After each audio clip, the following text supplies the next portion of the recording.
Greetings, everyone, and welcome to today's session of your musculoskeletal system course.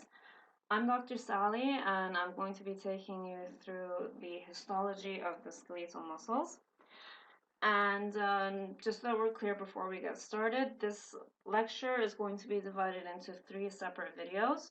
I'm going to try and keep them short so that you can follow along easily.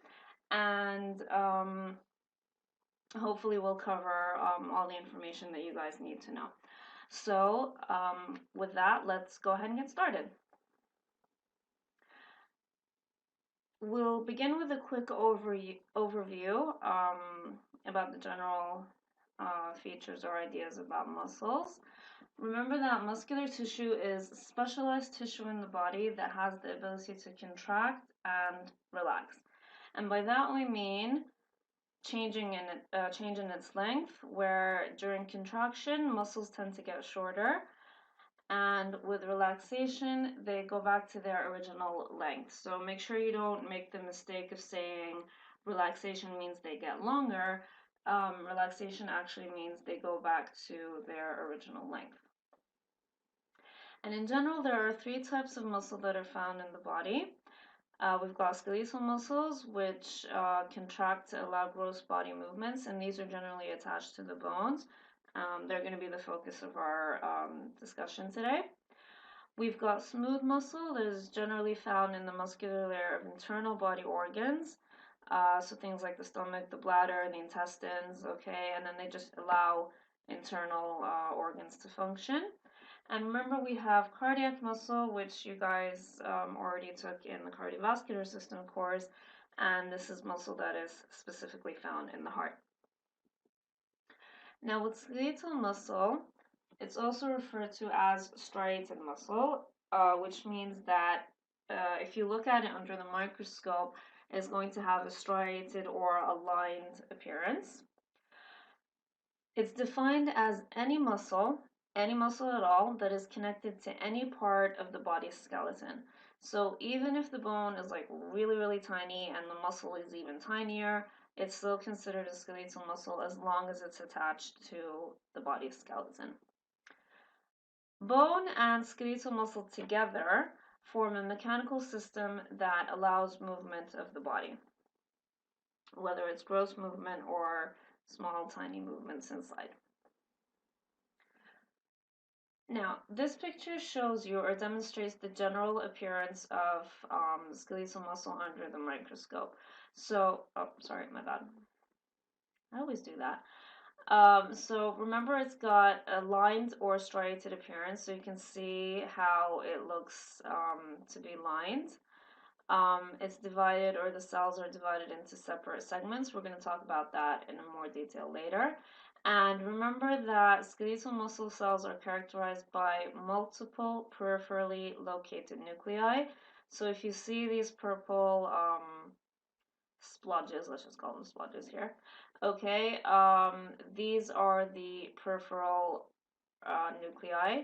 And if this is one muscle cell, you can see here that it has 1, 2, 3, 4, 5 nuclei. So multiple peripherally located nuclei per muscle cell.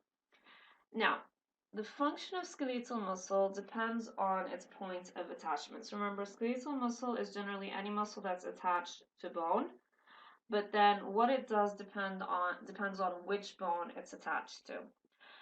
If it is attached to the axial skeleton, and by the axial skeleton we mean any part of the skeleton that's in the central part of the body, its main function is to maintain posture. If it is attached to the appendicular skeleton, which is basically any part of the skeleton that extends to the side, and also if it's attached to the orbit, so basically the region of your eye, it's important to cause movement. Now, that doesn't mean that in the axial skeleton they don't cause movement, they do, but their main function is to maintain posture if they're attached to the axial skeleton, and movement is more concerned with the appendicular skeleton. So, the axial skeleton is the central part of the skeleton here, so basically your vertebral column, your pelvic girdle or the bones of the hip, the lower part of the head here, okay? And all of these muscles here, the ones attached to the back, sorry, the ones, for example, here attached to the vertebral column, the ones in your neck, okay? These are important for maintaining posture. With the appendicular skeleton, we're referring to the skeleton of the upper limb, the skeleton of the lower limb, so basically anything that extends to the sides of the body. And these are the muscles that are concerned with causing movement. So basically walking, making a fist or lifting objects or whatever it is the upper and lower limbs do. That is part of the appendicular skeleton function. Now, skeletal muscle has certain characteristics that make it skeletal muscle, and we're just going to go through a list of those characteristics. Okay, so the first characteristic is that it is excitable, meaning that if it is stimulated in any way, it generates electrical signals, and then those electrical signals usually allow change in structure and contraction. It is contractile, meaning that it generates tension and force. So it can either be tense or relaxed or whatever, and then that contractile characteristic causes change in position and movement. It is extensible, meaning that it can be stretched. So it's think of it as a type of tissue that can move and change position and change structure. And then obviously when something is stretched, it means that it gets longer. It is elastic, meaning that it can return to its original length and structure after it has been distorted. So if a muscle has points of attachment and then it's stimulated to generate movement, then obviously that means that it has to change its structure, it has to change its length in order to cause that movement. But being elastic means that it can return back to its original structure after that movement has happened, and therefore it can maintain what it originally looks like. Skeletal muscle is voluntary, and we've discussed this before, meaning that there is a role in the higher centers in terms of when skeletal muscles work, when they contract.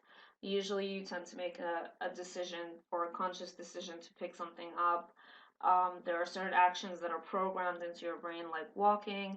So there is a connection between the higher centers and the skeletal muscle in terms of how they are controlled. And we already agreed that skeletal muscle is striated, meaning that it has a lined appearance, which is one of the characteristics. Okay, so that wraps up the first part of this lecture, and it just summarized the general features of skeletal muscle and its characteristics. And we're going to move on to the second part of the lecture in the next video.